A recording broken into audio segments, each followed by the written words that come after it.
Hi guys, welcome back to another video. आज की video में कैश बुक को एक शॉट के अंदर समाप्त करने वाले हैं। इस वीडियो को हम टोटल 4 पार्ट्स में डिवाइड करेंगे। पहले basic theory of cash book, फिर सिंगल कॉलम कैश बुक और उसका question, then double column cash book और उसका question, and then finally petty cash book. इन 4 फॉर्मेट्स के अंदर हम पूरे कैश बुक के चैप्टर को समाप्त कर देंगे। ये चैप्टर आपकी 11वीं अकाउंटेंसी का सबसे आसान चैप्टर है।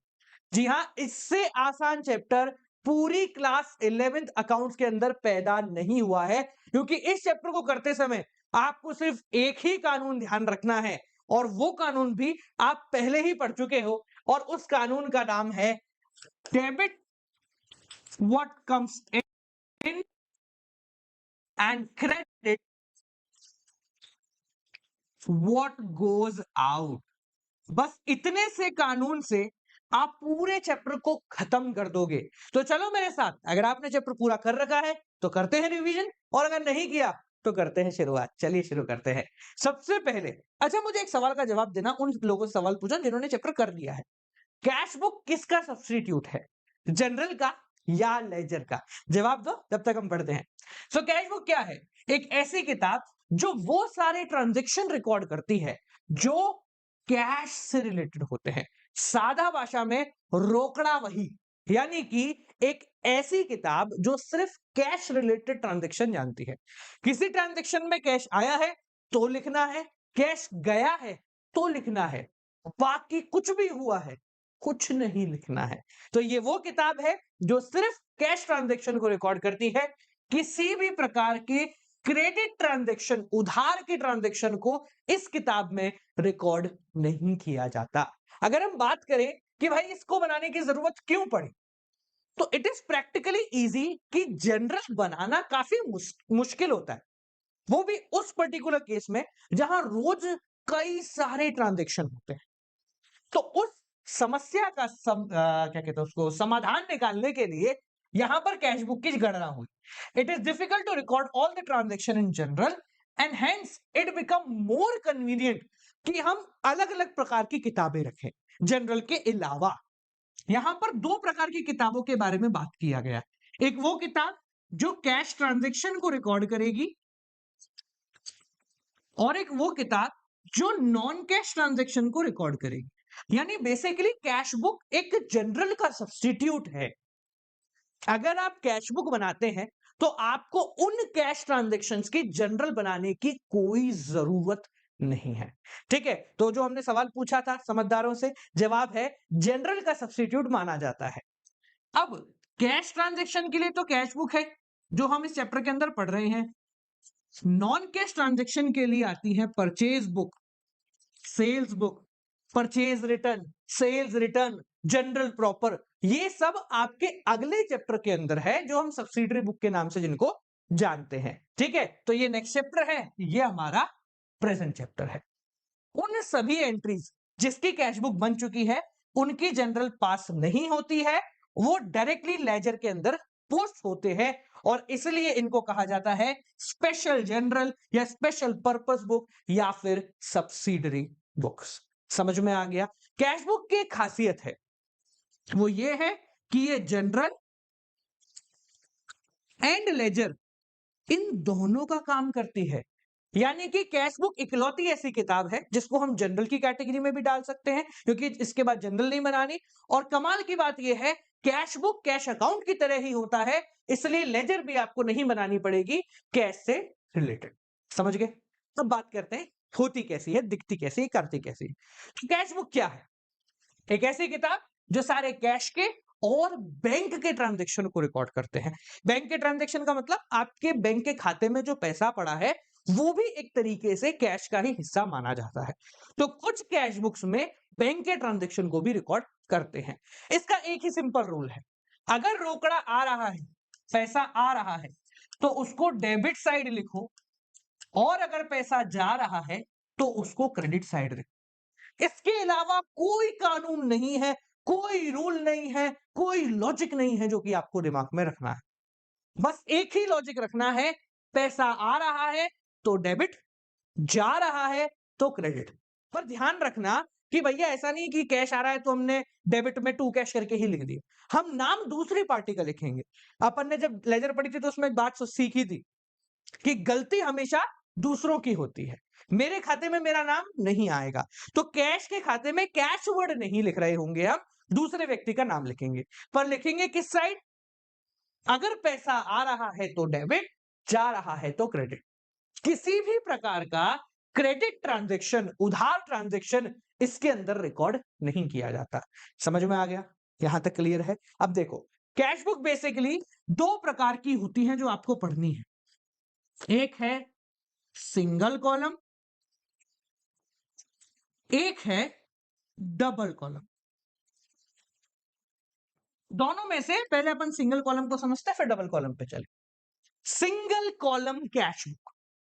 पहले सिंगल कॉलम का मतलब समझो, इसको सिंगल कॉलम क्यों कहा गया? सिंगल कॉलम का मतलब अमाउंट में सिर्फ एक ही चीज होगी, वो होगी कैश। यानी ये एक ऐसी किताब है जिसके अंदर आपके बैंक के ट्रांजैक्शन को भी नहीं लिखेंगे। ये सिर्फ उन ट्रांजैक्शन को रिकॉर्ड करेगी जो जेब में से निकले। हरी तो है, हरी पत्ती, पिंक पत्ती, ठीक है, वो वाले ट्रांजैक्शंस को रिकॉर्ड करेगी। पिंक तो चली गई बेचारी, ठीक है।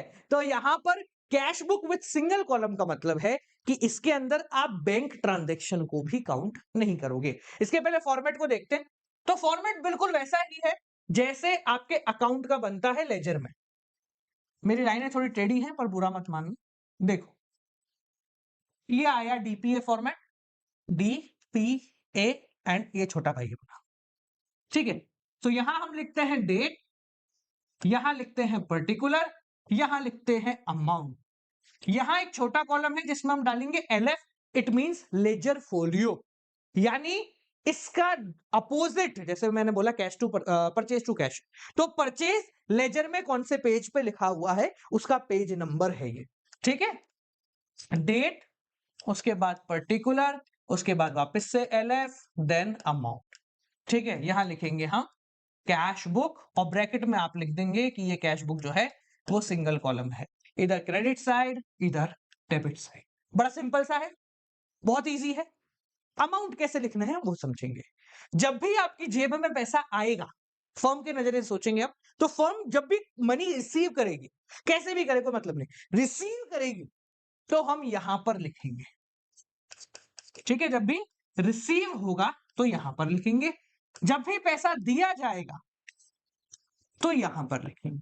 याद रखना, क्योंकि हम सिंगल कॉलम बना रहे हैं, तो सिंगल कॉलम में बैंक नहीं है, तो चेक से आई हुई पेमेंट भी नहीं काउंट होगी। चेक से आई हुई पेमेंट भी नहीं काउंट होगी। हमें लिखना ही चेक से आया, नहीं आया, कहां आया, हाथ में आया क्या? वो कहते ना, वो हमारे दुकानदार होते, अरे जे हाथ में, जब तक रोकड़ा हाथ में ना आए तब तक रोकड़ा रोकड़ा को नहीं। उसी प्रकार से जब तक पैसा हाथ में नहीं आएगा, कैश नहीं आएगा, रुपया नहीं आएगा, तब तक इस किताब में नहीं लिखना। और कोई लॉजिक नहीं है, कुछ नहीं है, जितना आ रहा है उतना लिखो। अच्छा बताओ, डिस्काउंट दिया 300 रुपए का, लिखेंगे क्या? सोच के देखो, 300 रुपए का डिस्काउंट दिया है, लिखेंगे क्या? अरे क्यों लिखेंगे? डिस्काउंट से पैसा थोड़ा आ रहा है, बाकी बचा हुआ कितना है वो बता और जेब में दे दे। समझ गए? तो इसके अंदर सिर्फ कैश आता है। तीन चीजें जो आपको ध्यान रखनी है, सिंगल कॉलम में कोई बैंक ट्रांजैक्शन नहीं लिखना, कोई उधार का ट्रांजैक्शन नहीं लिखना, कोई कैश डिस्काउंट विस्काउंट का ट्रांजैक्शन नहीं लिखना। सर अगर नहीं लिखना तो इनका करना क्या है? तो जब भी हम कैश बुक बनाएंगे, तो अगर कोई क्रेडिट ट्रांजैक्शन है, कोई डिस्काउंट है, तो लास्ट में आप नोट डाल के लिख सकते हैं कि ये फलाना तारीख का जो ट्रांजैक्शन है, मान लो 4 सितंबर का, ये क्रेडिट था इसलिए हमने नहीं लिखा है। आप चाहो तो हम इसकी जनरल एंट्री कर देते हैं, ठीक है, बचे हुए, क्योंकि वो नॉन कैश ट्रांजैक्शन है। एक बहुत जरूरी बात, मान लो मेरी जेब में अभी 100 रुपए हैं, तो मैं कितने रुपए खर्च कर सकता हूं उसी जेब से? अगर मेरी जेब में अभी 100 रुपए है, तो मैं कितने रुपए खर्च कर सकता हूं? आप बोलोगे सर अगर 100 रुपए आपके पास है तो आप मैक्सिमम टू मैक्सिमम 100 रुपए ही खर्च कर सकते हो। 100 में से 500 तो खर्च नहीं कर सकता, 800 तो खर्च नहीं कर सकता, 10,000 तो खर्च नहीं कर सकता। तब कर सकता जब मैं बैंक में से पैसा निकालूं, पर जो मेरी जेब में है उसमें से तो मैं 100 रुपए ही खर्च कर सकता हूं। यानी कि cash book with single column जहां पर सिर्फ एक ही कॉलम है जहां पर बताता है कि मेरी जेब में पैसा कितना है। ये खाता क्या बता रहा है? जेब का पैसा। जेब में पैसा आ रहा है, जेब में से पैसा जा रहा है। तो इसमें कभी भी क्रेडिट बैलेंस नहीं आएगा, यानी ऐसा कभी भी नहीं होगा कि credit side is greater than debit side. हमेशा याद रखना, सिंगल कॉलम कैश बुक में क्रेडिट साइड कभी भी डेबिट से ज्यादा नहीं होगी। क्यों नहीं होगी? डेबिट बताता है पैसा गया, क्रेडिट बताता है आया। तो मेरे पास 100 रुपए अगर आए हैं तो ज्यादा से ज्यादा 100 ही खर्च हो सकते हैं, 80 खर्च हो सकते हैं, 70 हो सकते हैं, 60 हो सकते हैं, पर 100 में से 120 खर्च नहीं हो सकते। कहीं से लोन भी लिया तो वो पहले आया ही ना, तो वो कैश तो जेब में आया। ठीक है, तो हमेशा याद रखना, single column cash book does not have credit balance ever. अगर आपका आ रहा है तो आपने कुछ गलती की है, काम खत्म। समझ में आ गया? चलो अब इसका क्वेश्चन करते हैं, बहुत आसान है। आपको एक चीज ध्यान रखनी है, आंख बंद करो। अरे कान नहीं, आंख नहीं दे रहा, मेरा चश्मा है। आंख बंद करो, क्या बोलो? पैसा आएगा तो डेबिट में लिखना है, पैसा जाएगा तो क्रेडिट में लिखना है। एक बार बोले, पैसा आएगा तो डेबिट में लिखना है, पैसा जाएगा तो क्रेडिट में लिखना है।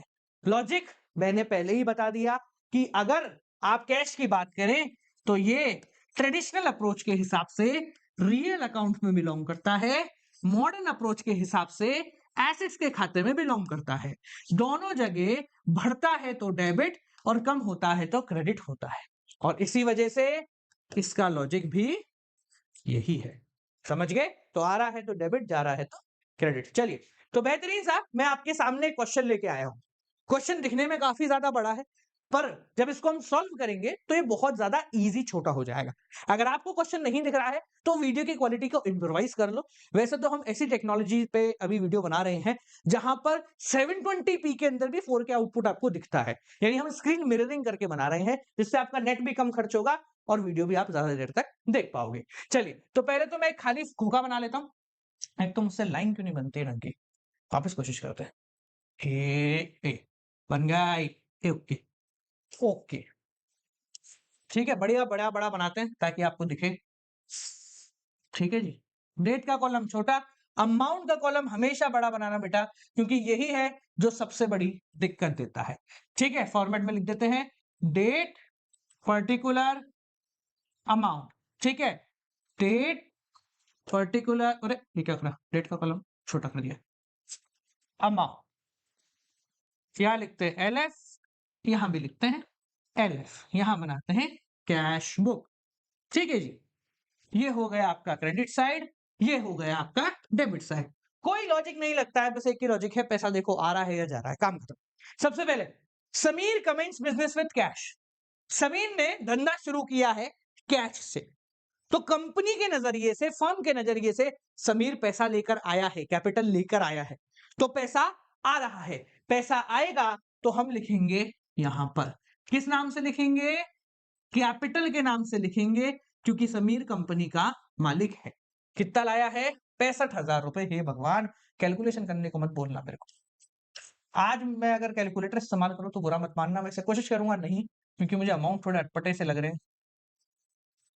अच्छा, ये क्वेश्चन आपके टीएस ग्रेवाल का है, तो आपको वैसे तो मिल जाएगा, टीएस ग्रेवाल के एक्सरसाइज में देख लेना। नहीं मिलता है तो यहां देख लो, है टीएस ग्रेवाल है। चलिए, बॉट गुड फॉर कैश, सामान खरीदा कैश में, सामान खरीदा, तो मेरे पास सामान तो आया, पर पैसा, पैसा पैसा देखो, बस पैसा गया। सामान खरीदा तो पैसा गया, 6,850। तो यहां लिखो बाय परचेज में डेट नहीं डाल रहा हूं, डाल लेना यार तुम लोग, डेट, डेट में तो क्या ही है ना? कितना है? 6,850, 6,850। ठीक है जी। आगे है paid cash to Mohan, Mohan को पैसा दे दिया। पैसा क्या हुआ? मेरी जेब से गया, पैसा दिया, पैसा गया। बाय कौन ले गया? मोहन ले गया। कितना ले गया? 950, 950। ठीक है, डिपॉजिटेड इनटू बैंक, बैंक में पैसा जमा कराया, बैंक में पैसा जमा कराया। तो मेरी जेब से, जेब को देखो, बाकी सब चीजें छोड़ दो, जेब से पैसे का क्या हुआ? बैंक में पैसे जब मैंने जमा कराए तो मेरी जेब में से पैसा निकल गया। जब जेब में से पैसा निकला तो हम यहां लिखेंगे बाय बैंक कितना निकला? 40,000 रुपए। हाय राम, 65 लाया था, सब उड़ा दिया इसने अब तक तो। कितने हो गए? 47 छोड़ गए। चलिए, पर paid for office furniture in cash. Office का फर्नीचर खरीदा रोकड़े में। तो फर्नीचर आया, गया कैश। क्या गया? कैश चला गया। कैश चला गया तो यहां लिख देंगे भाई कैश गया। क्यों गया? क्योंकि हमने खरीदा फर्नीचर। कितने में खरीदा? 4,650। और टेढ़ा अमाउंट दे दो कोई है, कैलकुलेशन में हमको मार ही दो ना जिंदगी में। बचा क्या है? चलो ओके, ये रहा। अरे आया रोकड़ा, आया रोकड़ा आया। Sold goods for cash. सामान बेच दिया कैश में। Cash, cash coming, cash coming, cash incoming, cash का इनकमिंग हो गया। तो टू सेल्स अकाउंट कितना? 30,000 रुपए। ये सही है, मोटा रोकड़ा है। चलिए, paid wages in cash, paid for stationery, दोनों इकट्ठे कर देता हूं मैं। Paid wages in cash and paid for stationery. Stationery का पैसा दिया, वेजेस का यानी कि दिहाड़ी का पैसा दिया। तो हम यहां लिखते हैं बाय वेजेस बाय स्टेशनरी। अब मेरे को ऐसा क्यों लग रहा है कि मेरी जगह छोटी पड़ेगी? 1200 400 छोटी पड़ेगी, तो देखते हैं अपन फिर क्या करेंगे। वैसे तो नहीं पड़ेगी। Sold good for cash, sold good for cash, cash के लिए सामान बेचा। ठीक है, कैश आया, सामान गया 25,000। शाबाश, बहुत बढ़िया। टू सेल्स अकाउंट कितना? 25,000। ठीक है, कौन बोला भाई? मेरा फोन बोला। ठीक है, cash receive from Rakesh, allowed cash discount. Rakesh से कैश मिला है 4,850 का, और हमने उसको डिस्काउंट दिया है कितने का? 150 रुपये का। अच्छी बात है, सामान तो खरीदा नहीं राकेश। चलो पुराना कोई हिसाब होगा। तो राकेश से पैसा मिला 4,850, हमने उसको डिस्काउंट दिया है 150 रुपए का। तो पहली बात, डिस्काउंट से रोकड़े का कोई लेना देना नहीं है, तो इसको हम नहीं लिखेंगे। हम बस लिखेंगे रोकड़ा कितना मिला। 4,850 रुपए मिले राकेश से, काम खत्म। इसके अलावा कुछ नहीं लिखना। टू राकेश अकाउंट कितना? 4,850। वर्किंग नोट में लिख देना या बाद में लिख देना कि भाई 19 मार्च की डिस्काउंट की एंट्री नॉन कैश है। परचेज गुड्स, ठीक है, कितने का है? 2,500। या इसको ऐसा कर लेते हैं, चलो थोड़ा सा इंटरेस्टिंग बनाते हैं। From Rahul, purchase goods from Rahul 2,500 रुपया। अब राहुल से हमने सामान खरीदा, राहुल का नाम लिखा हुआ है, तो इसलिए ये ट्रांजैक्शन भी यहां पर नहीं आ रहा होगा। समझ गए? क्लियर हो गया? तो ये इसलिए बताया क्योंकि अब तक ऐसा कोई ट्रांजैक्शन आया नहीं अपना। पेड सैलरी, पेड रेंट, अबे ऊपर भी तो दी, अच्छा स्टेशनरी थी वो। ठीक है, सैलरी और रेंट कितने का? 15,000 और 900 का। बाय सैलरी बाय रेंट 15,000 और ये हुआ 900। ठीक है, लास्ट है पेड इनटू बैंक 25,000। कुछ बचा है जेब में? मेरे को लगता कम है कुछ बचा होगा इनके पास, छोटे मोटे तुचकेरे होंगे। बाय बैंक 25,000 जमा करा दिया यार, वो जेब में छोड़ते तो सही। 25,000। अब मुझे डर लग रहा है क्वेश्चन सही भी है नहीं है। चलो, ये क्वेश्चन खत्म हो गया। अब अपन निकालते हैं इसका बैलेंस। अब बैलेंस निकालते समय हमें एक चीज तो बिल्कुल क्लियर है कि इस तरफ का बैलेंस नहीं आना चाहिए। अगर आता है तो या तो हमने कोई गलती करी है या किताब ने कोई गलती करी। ठीक है, इस तरफ का ज्यादा आएगा तो पहले हम इस तरफ का टोटल कर लेते हैं। ठीक है, 25 और चलो मैं ऐसे करता हूं 850, 5 और 5 10 और ये 4,850। हाँ, 10 और 4 14 का 4 हासिल का 1, 6 7 8 9 10 11 और 1 12। अब आप यहां समझदारी देख रहे होंगे, मैंने वंस के नीचे वंस, टेंस, 100, 1000 ऐसे लिखा है जिससे मुझे कैलकुलेशन करने में काफी ज्यादा मदद मिल गई। ठीक है, यहां पर भी मैंने कुछ ऐसे ही लिखा है, देखो। ठीक है, देखेंगे 0, 5 5 10, 5 15 हासिल का 1, 9 और 9 18 और 8, 18 और 8 हो गए 26, 26 और 4 30, 30 और 9 39, ऊपर चढ़ा 3। ठीक है जी, हाँ भाई, 6 4 10, 11, 15 और 5 20, नहीं एक होगा 6, 4 10, 11 16, हाँ 21, 22 23 24, हाथ चढ़ा 2, 4 5 6 7 8 9। कितना आ रहा है? ओहो यार, ये 850 आना चाहिए मेरे हिसाब से, तो कैलकुलेशन इजी हो जाती है अपनी। एक बार देखें क्या? देखो एक बार रुको, एक बार देखते हैं। 5 10 15, 5 हासिल का 1, 8 9 17, 9 9 18, 18 और 6, 18 और 8, 18 और 8 26, 26 4 30, नहीं यार ठीक है, नहीं आ रहा, ठीक है ठीक है ठीक है ठीक है, 39। ओके, तो ये आ रहा है 1,24,850 और वो आ रहा है 1,24,850 और ये आ गया तुम्हारा 94,950।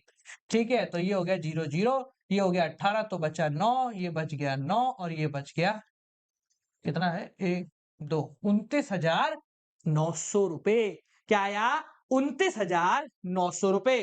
तो हम क्या लिखेंगे? मैं लाइन एक बना देता हूं, मैंने हाथ के चक्कर में लाइन नहीं बनाई थी। ये हमने लिखा, यहां डाल दो 29,900 रुपए बाय बैलेंस सीडी, मतलब कैरी डाउन। और हम यहां लाइन खींच के खत्म करते हैं और यहां पर वापस लिखेंगे to balance BD same amount 29,900 रुपए। ये आपका क्वेश्चन हो गया समाप्त। ज्यादा से ज्यादा कैलकुलेशन में थोड़ी बहुत मिस्टेक हो तो हो, बाकी कोई कैलकुलेशन में, बाकी किसी चीज में कोई मिस्टेक आपको देखने को नहीं मिलेगी। ठीक है, मैं पहले सोच रहा था कैलकुलेटर से करूं, फिर मैं कहा यार अगर मैं ही कैलकुलेटर से करूंगा तो तुम क्या ऐसे करोगे? समझ गए? तो सिंगल कॉलम कैश बुक में क्या है? कुछ नहीं है, बस ये है। बात करते हैं थोड़ा मुश्किल term, double column cash book. What is a double column cash book? Just look at it. Okay, तो डबल कॉलम कैश बुक क्या है? इसको आज तक शायद आपको ये किसी ने समझाया नहीं होगा, मैं समझाता हूं। कॉमर्स वाले हमारे बहुत बड़े आलसी होते हैं। उनको लगता है कि हम अपने काम को जितना आसान कर पाए हम उतना आसान कर लेते हैं। उनको लगा कि यार कैश और बैंक है ना एक जैसे भाई भाई है। तो क्या हो, हम ये कैश अकाउंट, बैंक अकाउंट, इन दोनों को अलग अलग लिखने की जगह एक साथ लिखते हैं। इन दोनों को अलग अलग लिखने की जगह एक साथ लिखते हैं। अब एक साथ कैसे लिख सकते हैं? एक साथ ऐसे लिख सकते हैं कि इस अकाउंट में देखना, for example date particular amount, date particular amount, ठीक है, इधर भी डेट पर्टिकुलर अमाउंट और डेट पर्टिकुलर अमाउंट, ये सेम फॉर्मेट होगा सबका। फर्क क्या होगा? सर इसका अमाउंट बैंक बैलेंस बताएगा, इसका अमाउंट कैश का बैलेंस बताएगा।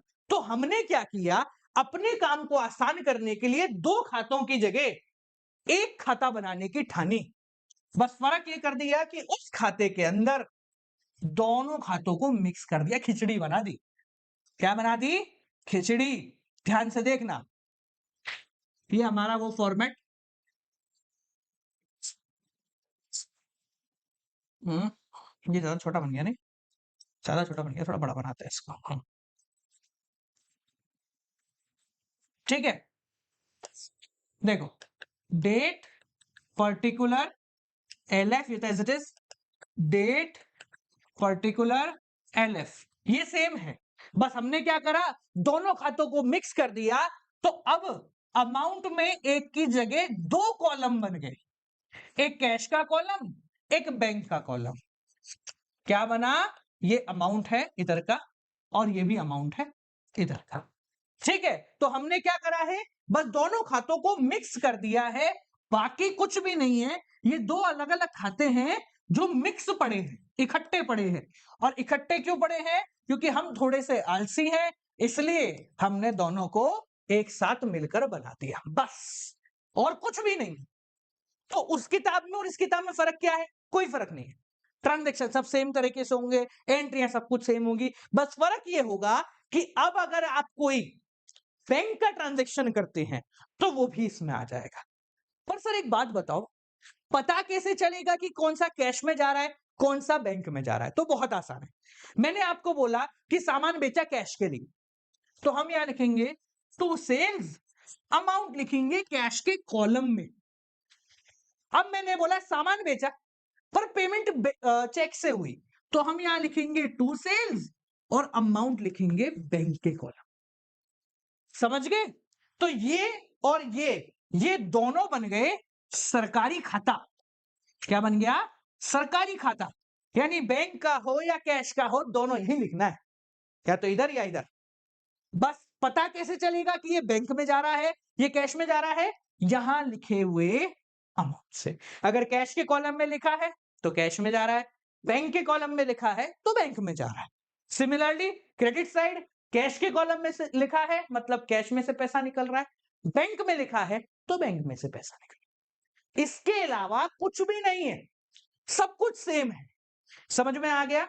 तो दो अमाउंट कॉलम होते हैं, एक कैश का एक बैंक का। वही लॉजिक है, पैसा आ रहा है तो डेबिट, जा रहा है तो क्रेडिट। ठीक है? अब देखो, जैसे अपन ने पिछली बार बोला था, कैश के कॉलम में तो कभी भी क्रेडिट का बैलेंस नहीं आएगा। यानी चाहे वो खाता हो या ये खाता हो, हमारी जेब में अगर 100 रुपए कैश है, ये देखना, सिर्फ इसको देखो, इतने को, तो हम उससे कम ही खर्चा करेंगे, हम उससे कम ही खर्चा करेंगे। यानी कि debit side of cash column, ऐसा समझो इसको कि दो खाते एक साथ जुड़े हुए हैं, तभी समझ में आएगा, तब मजा आएगा। दो खाते एक साथ जुड़े हुए हैं, तो ये है तो वही खाता, तो इसका डेबिट हमेशा क्रेडिट से ज्यादा होगा। पर बैंक हमको यानी बिजनेसमैन को एक फैसिलिटी देता है जिसके तहत आप ओवरड्राफ्ट कर सकते हो। मतलब आपके बैंक में पड़े 10,000 रुपए, आपने 15,000 निकाल ली, ये पॉसिबल है। बैंक ओवरड्राफ्ट फैसिलिटी आपको दे देता है।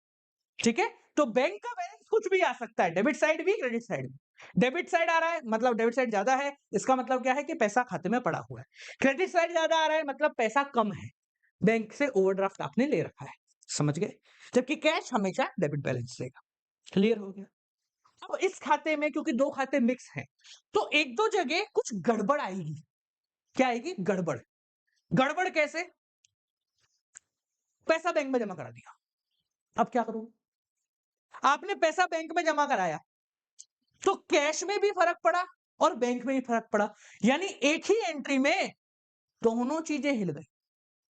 सामान आपने मान लो कैश में खरीदा, तो उसमें से कैश बुक में तो सिर्फ सामान आने की एंट्री होगी, है ना?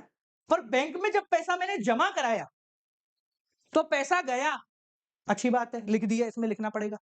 पर बैंक में तो आया तो इसमें भी लिखना पड़ेगा।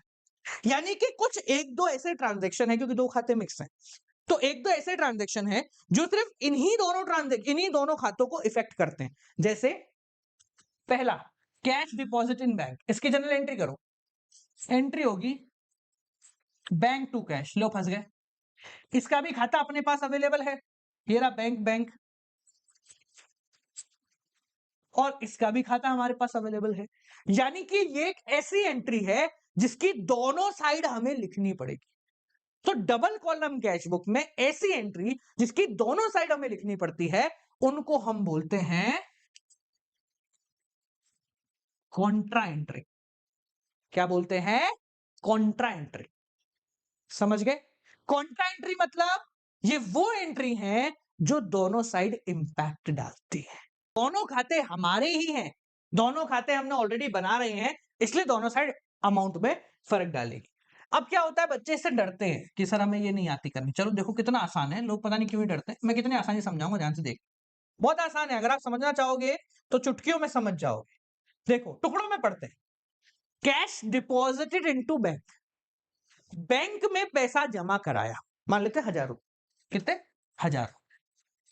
बैंक में अगर 1,000 रुपए जमा कराए तो पहले कैश के नजरिए से सोचते हैं। हमारी पास से कैश गया तो कैश के कॉलम में क्रेडिट साइड 1,000 रुपए हमने लिख दिए। क्रेडिट साइड लिखने का मतलब कि कैश क्रेडिट हुआ, यानी कैश चला गया। ठीक है, ये कैश चला गया। अब आया क्या? बैंक में पैसा आया तो बैंक के कॉलम में डेबिट साइड लिख दिया। यहां तक कोई दिक्कत है क्या? बैंक में पैसा आया इसलिए बैंक में डेबिट, कैश में क्रेडिट। यहां तक क्लियर हो गया? अब लास्ट चीज, सर नाम क्या लिखेंगे? तो कैश के कॉलम में कैश का नाम तो नहीं आ सकता, नहीं आ सकता ना, मेरे गलती दूसरे की होती है, मेरे खाते में मेरा नाम क्यों लिखूंगा? तो क्योंकि यहां कैश में लिखा है तो हम यहां पर बाय बैंक लिख देंगे, और यहां बैंक के कॉलम में है तो यहां टू कैश लिख देंगे। अब ताकि हमें समझ में आए यार, ध्यान रहे, भूल नहीं जाए, इसलिए हम इन दोनों के आगे लेजर फोलियो में सी वर्ड अटैच करेंगे, विच डिफाइन कि ये कॉन्ट्रा एंट्री है। समझ गए? क्या बताती है कि ये एक कॉन्ट्रा एंट्री है, इस एंट्री से दो जगह इंपैक्ट पड़ा है। ठीक है, सिमिलरली आपने कैश विड्रॉ किया ऑफिस यूज के लिए, तो भी फंस गए।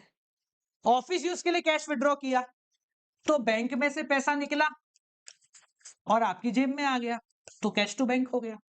देखो वैसे करेंगे, इसकी भी कॉन्ट्रा एंट्री होगी। कैसे करेंगे? कैश आया हमारी जेब में, तो कैश के कॉल मान लो 5,000 का पैसा विड्रॉ किया, कैश आया तो कैश में डेबिट और बैंक में क्रेडिट, नाम पलट देते। कैश के कॉलम में कैश का नाम नहीं आएगा तो यहां लिखना पड़ेगा हमें टू बैंक, और बैंक के कॉलम में बैंक का नाम नहीं आएगा तो यहां लिखेंगे बाय कैश। समझ गए क्या? इजी है क्या? ये दो तीन टेढ़ी मेढ़ी एंट्री हैं जो शायद आपको दिक्कत दे सकती है। एक और तीसरी एंट्री देखो, फिर खत्म करेंगे डबल कॉलम को भी। क्या है?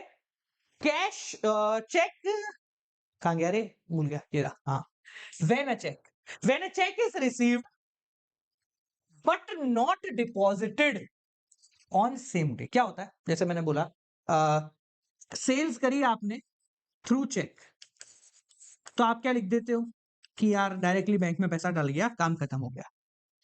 चेक की एक फैसिलिटी होती है कि आप उसको अभी लेके रख लो, 10 दिन बाद जमा कराना, अभी लेके रख लो 10 दिन बाद जमा कराना।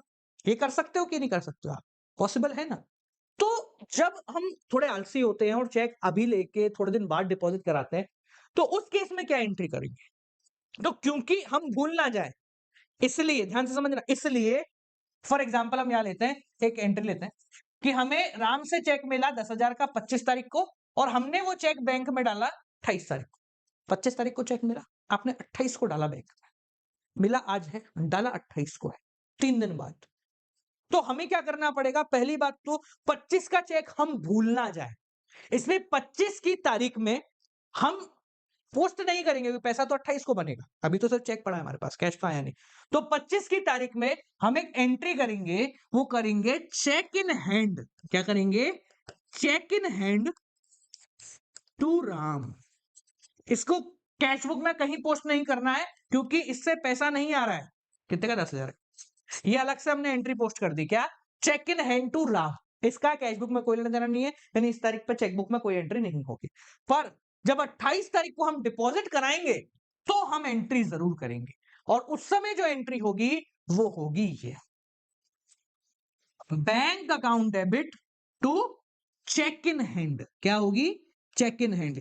यानी कि ये हमें बार बार याद दिलाएगा कि हमने ये पैसा उन चेक से निकाला है जो चेक हमारे पास पुराने पड़े हैं। आप बोलो कि सर 25 तारीख को फिर एंट्री नहीं कर रहे हैं, तो डायरेक्टली राम के नाम से एंट्री कर देते 28 तारीख को। पर इसमें दिक्कत है, राम ने तो पेमेंट 25 को कर दी थी, 3 दिन पहले, तो हम तो एंट्री 3 दिन पहले कर चुके हैं राम के नाम की। ठीक है ना? तो इसलिए हम जब एंट्री करेंगे तो चेक इन हैंड के नाम से एंट्री करेंगे। समझ गए? चलो एक क्वेश्चन करते हैं बढ़िया सा। क्वेश्चन क्या है? आपके सामने क्वेश्चन है, ज्यादा बड़ा नहीं है, तो छोटा सा ही क्वेश्चन दिख रहा है मेरे को। Cash balance, bank balance. अब जब कंपनी पुरानी चल रही होती है तो उसमें बैलेंस शो होते हैं। बैलेंस का मतलब है टू बैलेंस, बीडी मतलब पिछले साल का कैश और बैंक। ठीक है, ये पॉसिबली आपको तब आता है जब आपकी कंपनी नई नहीं होती है, पुरानी होती है। पिछला जो क्वेश्चन करा था उसमें कमेंस किया था बिजनेस, इसलिए कोई बैलेंस नहीं था। ठीक है, तो मैं यहाँ पर बढ़िया सा एक खाता बनाता हूँ। ठीक है, टोटलिंग नहीं करूंगा यार, आपकी बार देर हो जाती टोटलिंग करने में बहुत ज्यादा। ठीक है ना? चलो कर लेंगे, ज्यादा नहीं होगी तो, डिपेंड करता है कितने बड़ी। ठीक है, अब यहाँ लेजर का ये बनाना पड़ेगा छोटा सा खाता, पता चले वो आ गया आपके पास। क्या कहते हैं, अब डेट मैं नहीं बना रहा हूं तो डेट का छोटा ही बना, date particular LF cash bank.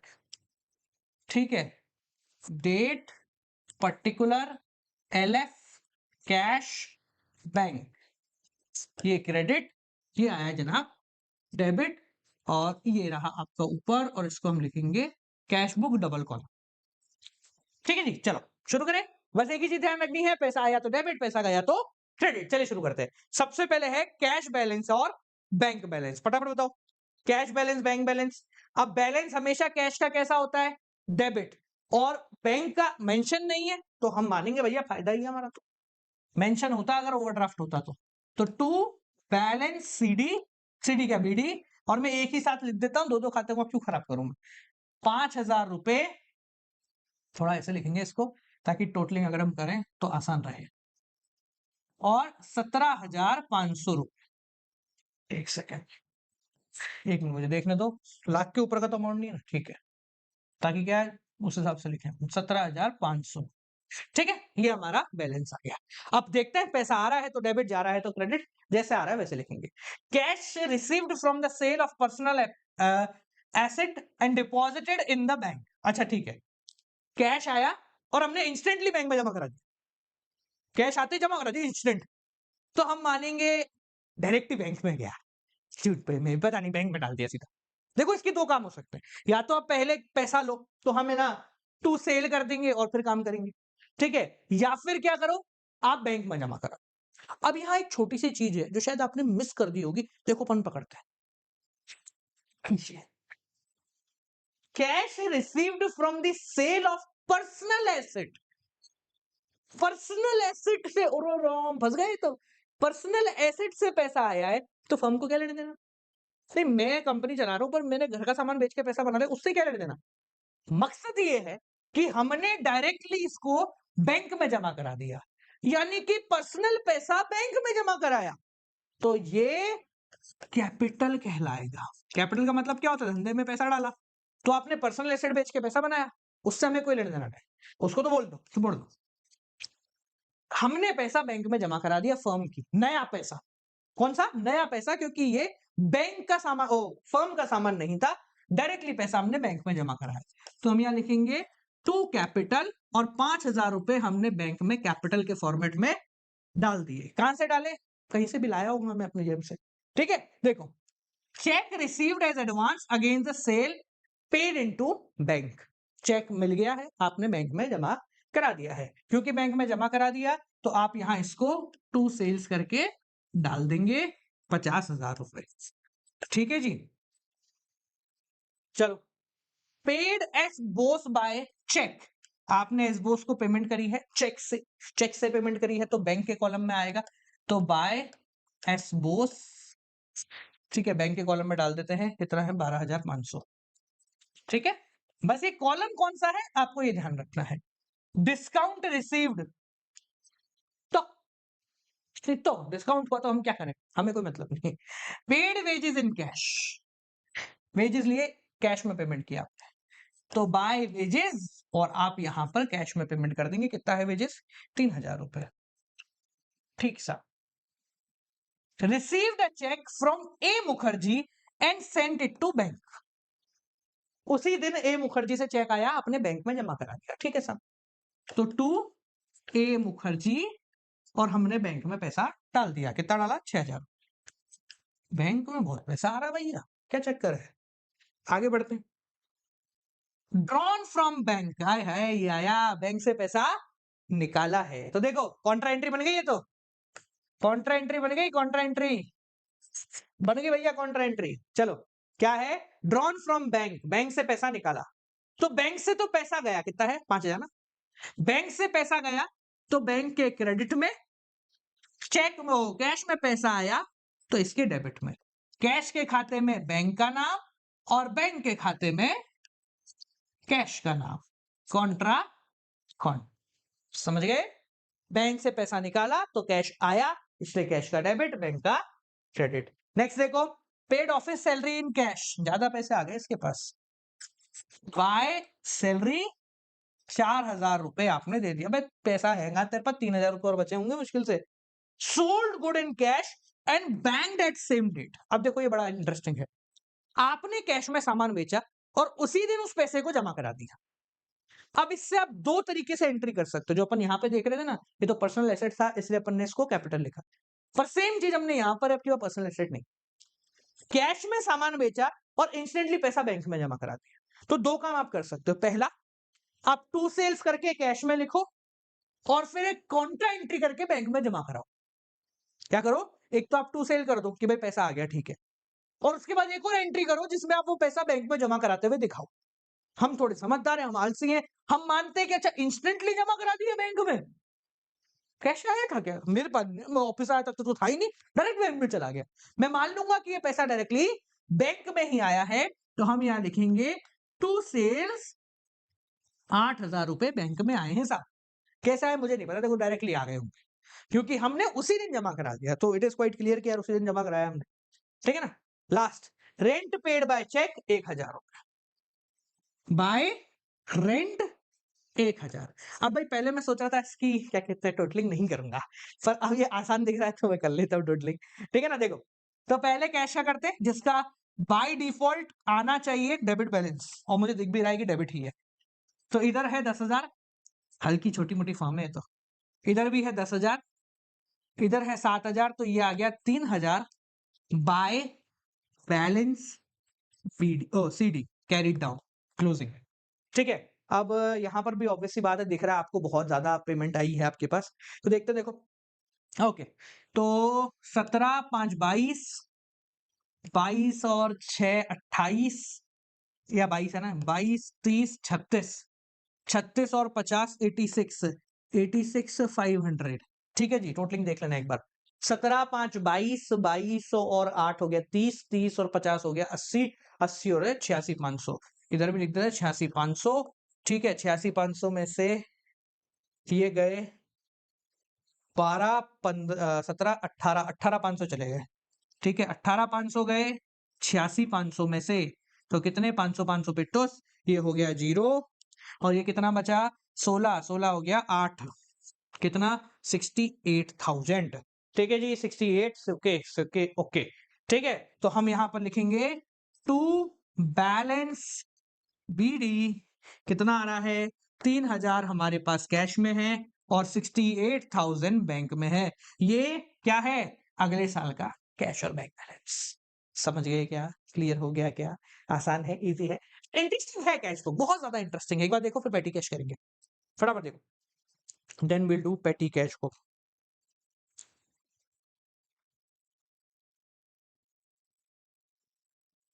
Okay, और किसी ने कमेंट किया सर अपनी राइटिंग सुधारो ना टीचर मारेगा। तब नहीं मारा, अभी क्या मारेगा। चलो ठीक है, अब आते हैं अपन पेटी कैश बुक पे। पेटी कैश बुक बहुत आसान है, मतलब बच्चों वाली, hardly it will take 5 to 10 minutes for us to complete it.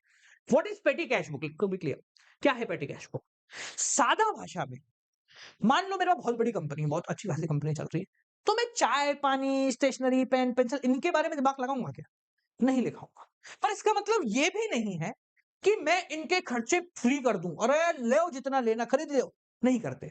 तो क्या करते हैं, जो मेन कैशियर होता है वो अपने नीचे एक पेटी कैशियर रखता है। पेटी कैशियर का काम क्या है बेसिकली, कि उसको हर महीने, जैसे मैं वो बना के बताता हूं, ये आवाज आ रही है ना, ठीक है। ये हमारा है मेन कैशियर फर्म का, करोड़ों रुपए के ट्रांजेक्शन का, इसने अपने नीचे एक पेटी कैशियर रख रखा है, जिसको ये हर महीने मान लेते हैं 10,000 रुपए देता है। इसको क्या करना है, ये 10,000 रुपए हर महीने लेगा, लेने के बाद पूरे महीने स्टेशनरी का खर्चा, पूरे महीने चाय पानी का खर्चा, पोस्टल वोस्टल का खर्चा, कुरियर वुरियर का खर्चा, जो छोटे मोटे खर्चे होते हैं उनको इन 10,000 में से चलाएगा और उनका हिसाब रखेगा। और महीना खत्म होने पे इन 10,000 में से जितने पैसे बच जाएंगे, जैसे मान लो 10,000 में से 1,500 बच गए, तो अगली बार हमारा कैशियर इसको 8,500 रुपए और दे देगा, यानी हर पहली तारीख को इसके पास 10,000 रुपए पड़े होंगे, ठीक है। इसको हम बोलते हैं पेटी कैश, यानी छोटे मोटे खर्चों का कैश। और ये जो सिस्टम मैंने आपको समझाया, इसको impress system of cash book भी बोलते हैं, ठीक है। इसके अंदर एक एनालिटिकल पेटी कैश बुक बनती है, बहुत आसान है, मैं बता देता हूं आपको कैसे बनती है। देखो, कुछ नहीं है, बहुत आसान है। देखो, इसमें डेबिट कैलिक अलग अलग नहीं होता, इसमें पहला कॉलम इधर होता है रिसिप्ट का। जब भी पैसा आपको मिलेगा, जैसे हमने बोला कि पहली तारीख को मिल जाता है, तो हम यहां लिख देंगे, ठीक है, 10,000। उसके बाद ये डेट वाउचर नंबर वाला टीम का आता है, फिर ये पर्टिकुलर आ गया, टोटल पेमेंट, टोटल पेमेंट। उसके बाद पेमेंट जिस जिस वजह से हुआ है उसका आप इंडिविजुअली यहां पर नाम लिखेंगे, ठीक है। जब पैसा मिलेगा तो यहां लिखा, ये आपका डेट कौन सी तारीख को मिला, ये वाउचर नंबर, अगर कोई उसका वो कहते हैं ना बिल विल है, स्टेशनरी का पर्चा वर्चा है, तो वो आप यहाँ अटैच करेंगे। ये आपका पर्टिकुलर हो जाएगा, ठीक है, बाय बैंक करके या बाय कैश, जिस भी तरीके से आपको पेमेंट मिला है। और जैसे आपके खर्चे हो रहे हैं, मान लो 500 रुपए लग गए स्टेशनरी में, तो हमने यहाँ लिखा स्टेशनरी, यहाँ लिखा 500, और यहाँ एक कॉलम बना दिया स्टेशनरी का 500 रुपए का। सिमिलरली मान लो कुरियर का खर्चा हुआ तो यहाँ लिखा बाय कुरियर 300 और यहाँ एक और कॉलम बना दिया कुरियर का 300। ऐसे करके हम इस कैश बुक को बनाते हैं। इसका काम बस यही है, जो छोटे मोटे खर्चे होते हैं वो इससे सेटल डाउन होते हैं। ठीक है जी, तो अब इसके लिए क्वेश्चन कर लेते हैं। ऐसे फालतू में आपको टाइम पास नहीं कराऊंगा, पूरा क्वेश्चन करेंगे अपन, ठीक है।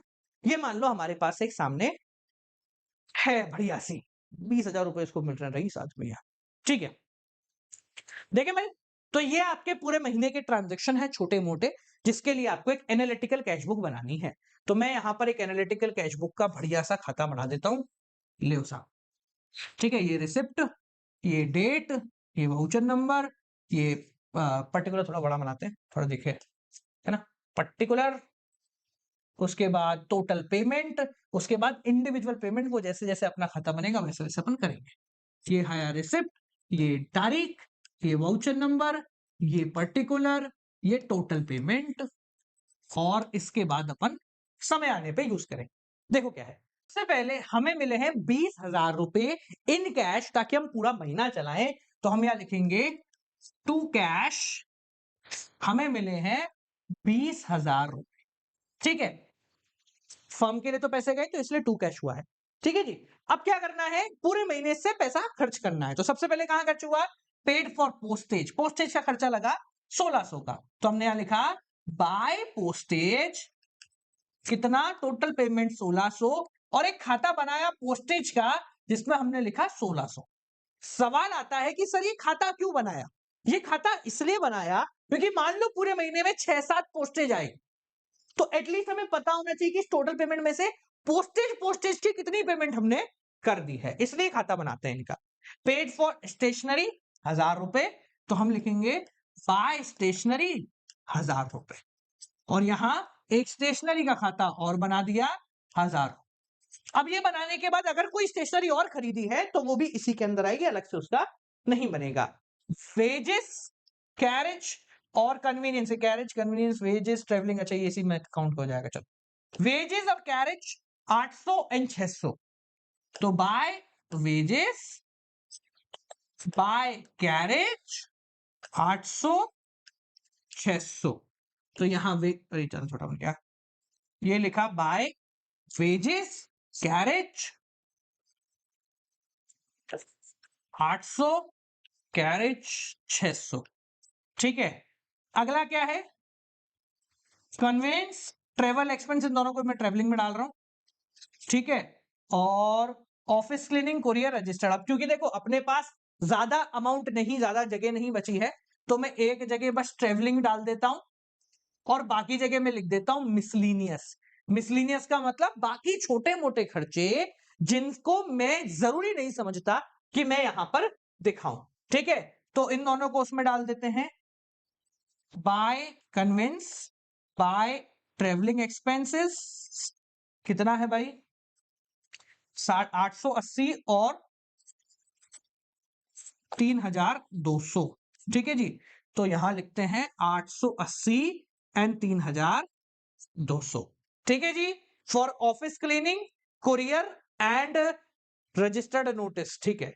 तो office cleaning courier and registered notice, by cleaning by courier by registered notice, तो रजिस्टर्ड नोटिस बेसिकली पोस्टेज में आ जाएगा तुम्हारा, ठीक है। 400 800 190, तो 400 800 190, ठीक है। इस 190 को पोस्टेज में डाल देते हैं, 400 और 800 को हम इसमें डाल देते हैं, ठीक है जी। मिसलेनियस 2-4 बनाने के बाद आप यूज कर ले, कोई दिक्कत नहीं, ठीक है जी। अब करते हैं पूरे महीने का खर्चा काउंट। तो भैया टोटलिंग में आपको समझा रहा हूं क्योंकि ये बहुत छोटी छोटी सी डिटेलिंग आ जाएगी इसमें। तो फॉर एग्जांपल मानते हैं कि हमारी जेब में पूरा खर्चा हुआ है 20,000 में से, मान लो एग्जांपल के रूप में 12,000, कितना हो गया, मान लो 12,000। तो हम यहां लिखेंगे टू बैलेंस 8,000 रुपए, और उसके बाद ये बैलेंस यहां पर ट्रांसफर हो जाएगा, कितना 8,000 रुपए, और वापस से टू कैश करके आप 12,000 रुपए अगले महीने वो वापस दे देगा। समझ में आ गया, 8,000 का बैलेंस बचा, वो 8,000 हमने यहां ट्रांसफर करे और वापस से उसने हमें क्या दे दिया, 12,000 रुपए दे दिए। ये होता है कैश बुक पेटी वाली बनाने का तरीका। ये आपके फ्री फंड के 4 नंबर हैं, अगर आपको क्वेश्चन मिलता है तो, क्योंकि आपको कुछ नहीं करना, बस पोस्ट करना है, इन टोटल करना है। ठीक है जी? इस चैप्टर के पूरे नोट्स आपको मिल जाएँगे, चाहिए तो कहाँ मिलेंगे भैया? डिस्क्रिप्शन में लिंक है, वहाँ मिल जाएँगे। व्हाट्सएप चैनल के ऊपर मिलते हैं, तो जाके उसको जॉइन करें। चलिए मिलते हैं आप लोगों से अगली वीडियो के साथ, ये वीडियो डालनी भी है। Till then while keep on watching. Good night, bye bye, नमस्कार।